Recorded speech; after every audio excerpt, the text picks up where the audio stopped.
Hello বন্ধুরা, নমস্কার। আমি আজাদ। আপনারা এই মুহূর্তে দেখছেন Kumar media news YouTube channel. বন্ধুরা, আজকে আমরা কথা বলবো একটি বিষয় নিয়ে, সেটা হচ্ছে কিভাবে আপনি মাইক্রোসফটের ওয়ার্ডপ্রেসে লেখা যে ডক্স ফাইল, সেই ডক্স ফাইলকে আপনি কিভাবে পিডিএফে কনভার্ট করবেন এবং পিডিএফ ফাইল তৈরি করবেন। খুব সহজ পদ্ধতি। এর জন্য আপনাকে কি কি করতে হবে সেই বিষয় নিয়ে কিন্তু আমরা বিস্তারিত আলোচনা করব আজকের ভিডিওতে। বন্ধুরা, আপনারা যদি আমাদের এই চ্যানেলে নতুন হয়ে থাকেন তাহলে অবশ্যই চ্যানেলটিকে সাবস্ক্রাইব করুন এবং ভিডিওটা দেখতে দেখতে অবশ্যই একটি লাইক করবেন ভিডিওটি ভালো লাগলে। তো বন্ধুরা, চলুন আমরা শুরু করি আজকের ভিডিও। বন্ধুরা, আপনাদের যে কোনো ডক্স ফাইল অর্থাৎ যে কোনো ওয়ার্ডপ্রেসের লেখা ফাইলকে অনেক সময় কিন্তু অনেকের প্রয়োজন হয় সেই ফাইলটিকে পিডিএফ আকারে তৈরি করে তার শেয়ার করতে। তো বন্ধুরা, এই বিষয়টি করতে হলে আপনি সর্বপ্রথম আপনার ডক্স ফাইলটি সেভ করে নেবেন। যেটা আপনি ওয়ার্ডপ্রেসে লিখেছেন সেটা আপনি সেভ করে নেবেন। আপনি সেটা খুব সহজে আপনার সেভ অপশানগুলো করতে পারবেন। তো আমরা এই ফাইলটি সেভ করে নেব আমাদের ডেস্কটপে সেভ করে নেওয়ার পরে আমরা ক্লোজ করে দেব। তো আপনারাও আপনাদের ফাইলটি ডেস্কটপে সেভ করে নেবেন।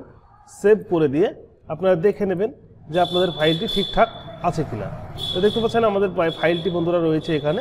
তো এই ফাইলটিকে যদি আমরা এখন পিডিএফ আকারে তৈরি করতে চাই তাহলে কি করব? আজকে আমরা অনলাইন পদ্ধতি দেখাবো। অনলাইন পদ্ধতি হচ্ছে খুব সহজ। তো আমরা এখানে যাব, আমরা গুগল ক্রোম ওপেন করব। গুগল ক্রোম ওপেন করে জাস্ট টাইপ করব সার্চ বারে docx2 পিডিএফ। জাস্ট সার্চ করব। সার্চ করলে আপনার সামনে অনেকগুলি কিন্তু এখানে ওয়েবসাইট ওপেন হবে। এখান থেকে আপনি খুব সহজে যে কোনো ওয়েবসাইটে কাজ করতে পারেন। তো আমরা এখান থেকে খুব সহজে খুব ভালো একটি ওয়েবসাইট, আমরা যে ওয়েবসাইট ইউজ করি সেটা হচ্ছে আই লাভ পিডিএফ। এই আই লাভ পিডিএফ থেকে আপনি সহজে কিন্তু কাজ করতে পারবেন। বন্ধুরা, এটা কোনো স্পন্সর ভিডিও নয় বা এটা আমার খুব ভালো লাগে এমনও নয়, কিন্তু এই ওয়েবসাইটটি কাজ করতে ভালো লাগে এটাই, এই জন্য আমি এই ফাইলটিকে এই ওয়েবসাইটের মাধ্যমে কনভার্ট করে দেখাবো। তার জন্য আমরা ওয়েবসাইটটি ওপেন করে নেব। ওপেন করার পরে সিলেক্ট, এখানে যে অপশানটি পাবেন যে সিলেক্ট ওয়ার্ড ফাইলস, তো আমরা এই সিলেক্ট ওয়ার্ড ফাইলসে ক্লিক করব। আপনি চাইলে আপনার গুগল ড্রাইভে থাকা ফাইলও কিন্তু এখানে আপলোড করতে পারেন।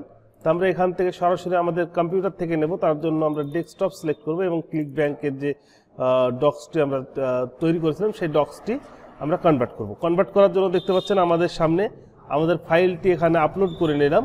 ফাইল আপলোড করার পরে এখানে কনভার্ট নামের একটি অপশান পাবো। এই কনভার্টের উপরে জাস্ট ক্লিক করে দেবো। কনভার্টের উপরে ক্লিক করলে কয়েক সেকেন্ড আমাদের এখানে এই জিনিসটিকে কনভার্টিং করবে। কনভার্টিং হয়ে গেলে আপনাদের এই ওপরে দেখতে পাচ্ছেন একটি অপশান থাকবে ডাউনলোড পিডিএফ, অর্থাৎ আপনি যে ফাইলটি কিন্তু এতক্ষণে দিলেন তাদেরকে পিডিএফ করতে এই ওয়েবসাইটের মধ্যে, সেটা কিন্তু অলরেডি এখানে পিডিএফ দেখছেন কয়েক সেকেন্ড মাত্র টাইম নিয়ে হয়ে গেছে। তো এখান থেকে আমরা সরাসরি ডাউনলোডে ক্লিক করব।